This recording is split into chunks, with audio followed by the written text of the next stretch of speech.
Welcome to part 2, the last part of the Ironman mid-game guide. Hopefully you found the last part useful, and if you haven't watched it, I highly recommend you do.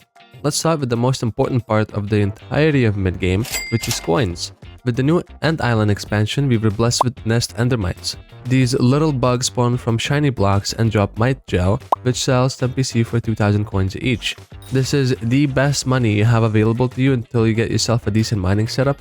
I've not really tested the entire hour of grinding Mite Gel myself, but from trusted sources I've heard that it makes around 3 million coins an hour, which should easily get you a cookie in just over an hour of grinding, so you can forget goblins.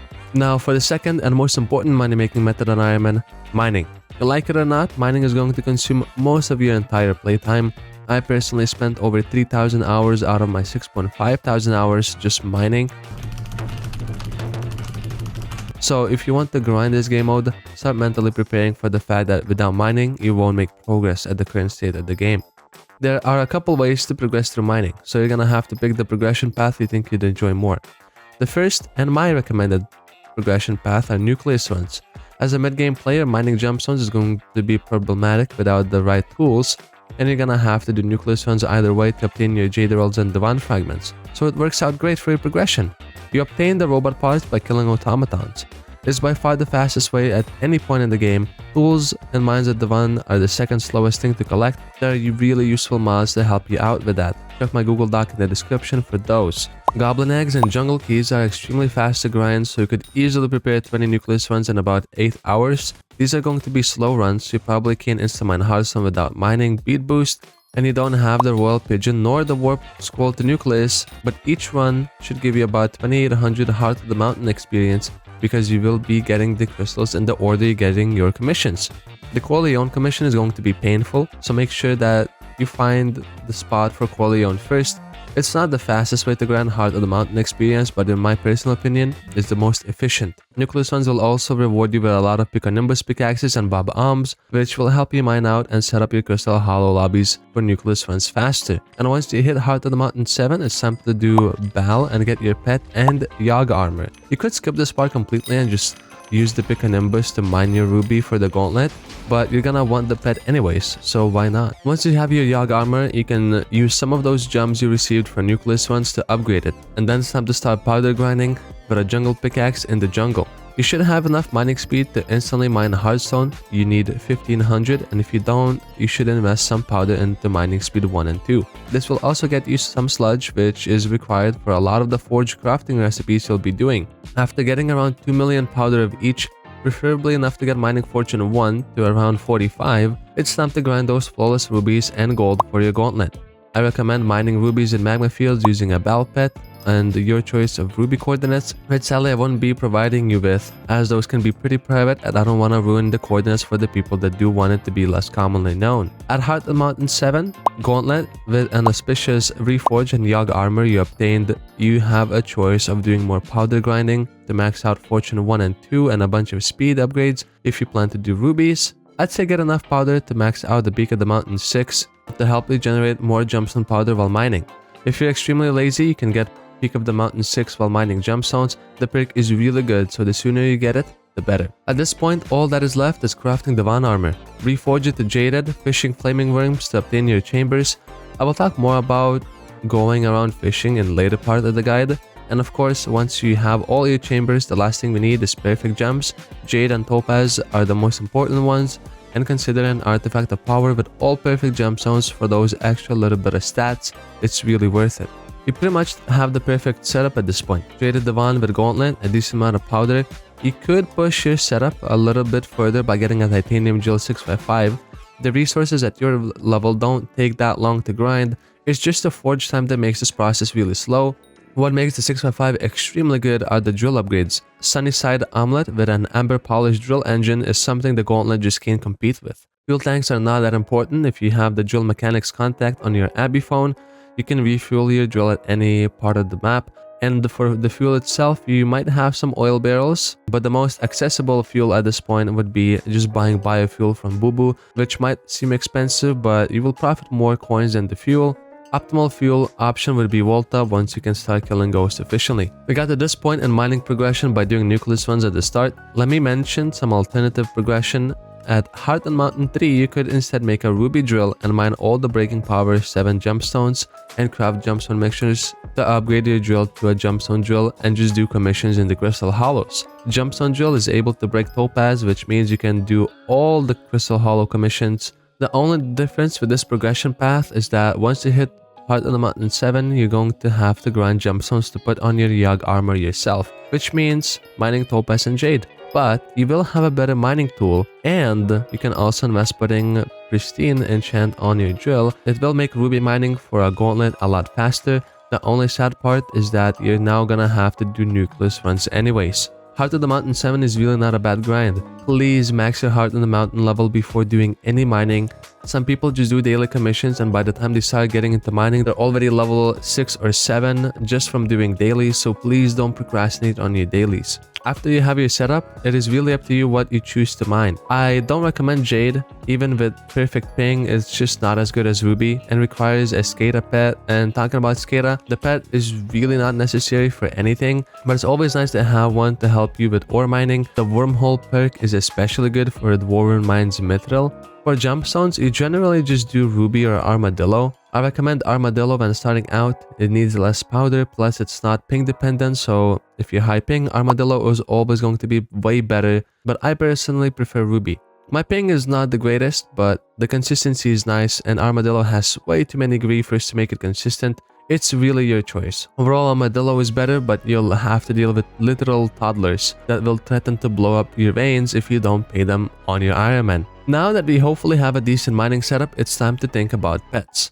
During mid-game, you usually want to set up a good pet foundation with skill boosting pets. Now that you can actually mine for resources, obsidian for a tree cap is less than an hour of grinding, so you can start working on your wolf and ocelot pets. Also, getting wood for pets from a ringo, elephant, monkey, lion, tiger are all great. You also should have those fishing minions for a whale pet at some point as well. Squid is great to go for at the start when you see creature's chance is low, and while you're hunting for a squid, you'll also have a chance for a guardian pet as well. Once you have all the XP boosting pets, you should start focusing on a lot of your skill average and leveling pets. I'm talking about the full press F to pay respects to your mental package here: farming, fishing, and foraging. None of those skills apart from fishing unlock particularly useful items, but you do want the Skyblock XP, so you should start working on them. I will also give you a quick fishing progression rundown. Level 1 to 10 is minions, or just using a regular fishing rod until you unlock the winter rod and start barn fishing. I don't recommend going out of your way to grind fishing.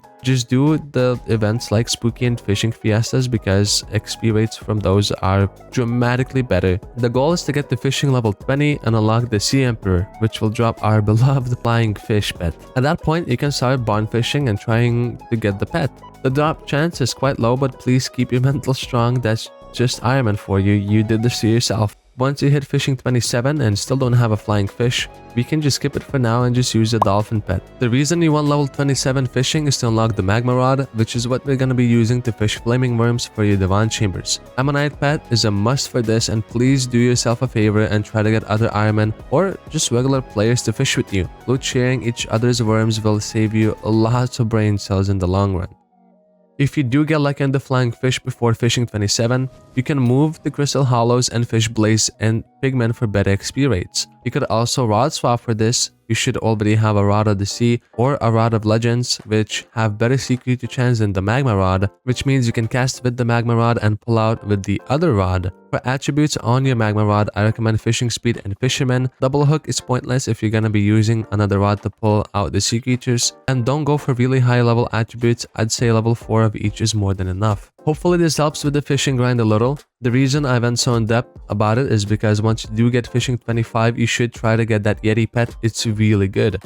Going back to pets, let's focus on some of the mining pets like Wither Skeleton for dungeons. Endermite pet should come from shiny blocks, and if you don't have it, get it. Legendary Griffin is something that you can focus on as well. You now have access to making money, which means you can easily get a Midas staff to do the mythological hunt, Mithril Golem for that extra powder, and of course, all of the dark auction pets. Black Cat, Snail, Mushroom Cow are also pets that you should be looking to get, as these are insanely good. And lastly, you might disagree with me on this one, but for Ironman players, the Golden Dragon is a mid-game pet. You have a mining setup, getting 1.6 billion coins shouldn't take longer than 2 weeks for casual players, and the week if you play as much as I do.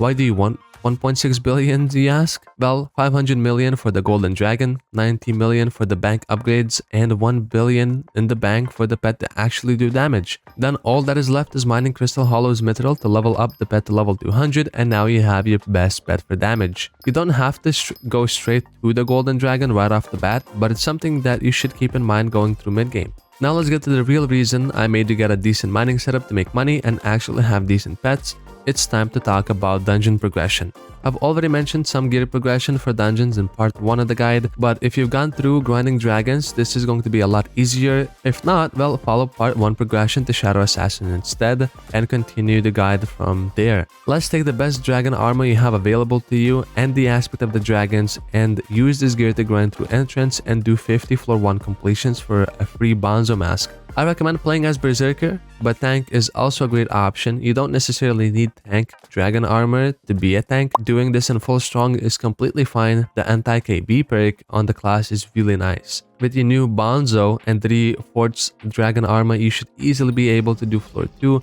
and grind out your 50 completions for the Scarf Thesis.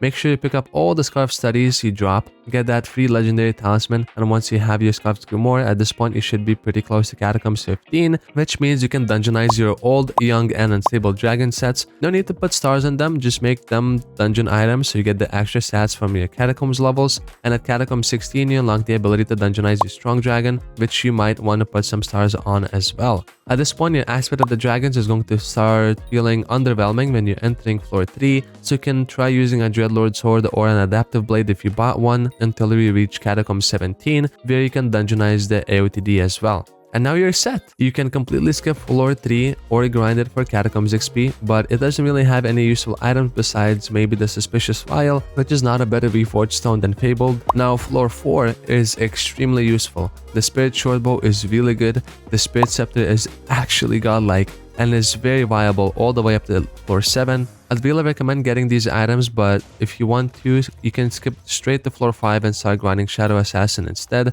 Dragon armor with AOTD is more than enough to do this floor comfortably. Now you have the option to play any class you want depending on what you have. Spirit Scepter with Ice Dragon armor is great for Mage. Strong and Unstable Dragon are great for Berserker and Healer. If you have the Spirit Shortbow, you can also play Archer as well. Protected Dragon is amazing for tanks. Old is okay, but not as good as Protector.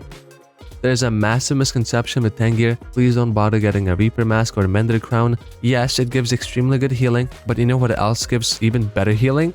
Having 2 Bonzo masks. 1 fragged, 1 not will give you 2 full heals when you die and 3 seconds of immunity each. Plus you can get a Spirit Mask for another 3 seconds of immunity every 30 seconds. And once you get a Gloomlug Grimoire, it heals % health anyway, so all that extra healing you're getting is completely irrelevant. Floor 6 shouldn't be rocket science to beat, just make sure you have a baby yeti and a whale pet depending on what class you're playing so you don't struggle with surviving. Flower of Truth is absolutely amazing, so make sure you get that ASAP. The real question, and what everybody wants to know, is floor 7 gear. I don't recommend playing this floor as a mage. Spirit Scepter starts lacking in damage with low Catacombs level, and Midas Staff is quite expensive and requires a special mayor to get. Plus, there aren't any decent armors to pair with this until you get Storm. My recommended classes are Tank and Healer. These are the least popular classes and will help you find parties in Monkey Finder without floor 7 gear. But you can also do Archer and Berserker using a Flower of Truth, Spirit or Juju Shortbows for clear, and Shadow Fury with Lethality enchants for Berserker DPS and Wither bosses. If you're playing Archer or not, bows are kind of the meta these days for everything in dungeons, so just get a Shortbow and don't bother with anything else. Levitt Dagger is alright, but it's not that big of an upgrade from an AOTD. For armor, when it comes to tank, you want to use Protected Dragon and swap through your masks and boss. The combo is Spirit Mask. Once that pops, you use a Bonzo Mask. Once that pops, use the other Bonzo Mask, and by that time, your Spirit Mask will be back up and you can use that as well. And if no masks are available, use Protector set bonus, it's really good. So just slap on a Protected Dragon and helmet and hope you don't die. Armor for Healer, Archer or Berserker will be fragged Shadow Assassin with a Yeti pet. Don't underestimate the Shadow Assassin armor, it's really good and the full set bonus is amazing for archers especially. From this point on, just set your RNG meter on the handle and start grinding floor 7s. It's a really long and painful grind, so best of luck there. Our second to last stop on the guide are Slayers. The most important thing from here is getting to Enderman level 5 to be able to use a Juju. To start you off, you need to get base level 7 on the first 3 slayers. Zombie because it's really free, and honestly, why not? Zombie 8 is amazing because of the Axe of the Shredded, Warden Helmet, and has a really nice perk as well for extra regen. Pada 7 for the Tarantula Talisman and Survivor Cube, and for Wolf Slayer, the most important out of these 3 is getting to level 7 and getting an Overflux. This is crucial for Enderman Slayer. You really want a good orb. The gear to grind these slayers is purely up to you. Necron armor, Shadow Assassin, Dragon armors are all fine, and Shadow Fury or a Giant Sword are the best swords you have available until Necron Blades or Claymore. The gear for Enderman Slayer should include a crystallized or a revived heart for healing if you're struggling, and preferably Shadow Assassin for the other 3/4 of the armor set until you can get full Final Destination. Necromancer Sword is the best for summons, and the rest is honestly just skill. Practice with the boss, get comfortable with the setup, and trust me, gear is not as important as your skills in-game and IRL. Before I end the guide, I'd really like to go over some daily shop buying. You should always look for buying some items out every day from shops to help you collect some extra resources for the future. These items are gas tears, blaze rods, blaze powder, dandelions, poppies, fish, gunpowder, slime balls, magma cream. I won't give you the reasoning for all of these, but you could probably figure this out by yourself why you want to buy these every day.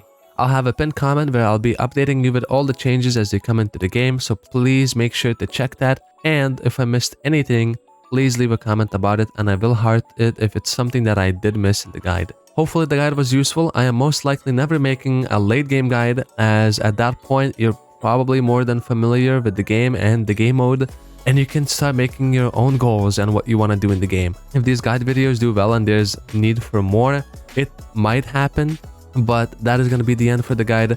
If you didn't know, I stream almost every day on Twitch, so check me out there and give me a subscription on YouTube. A like and a comment always helps to grow the channel, and have a great rest of it.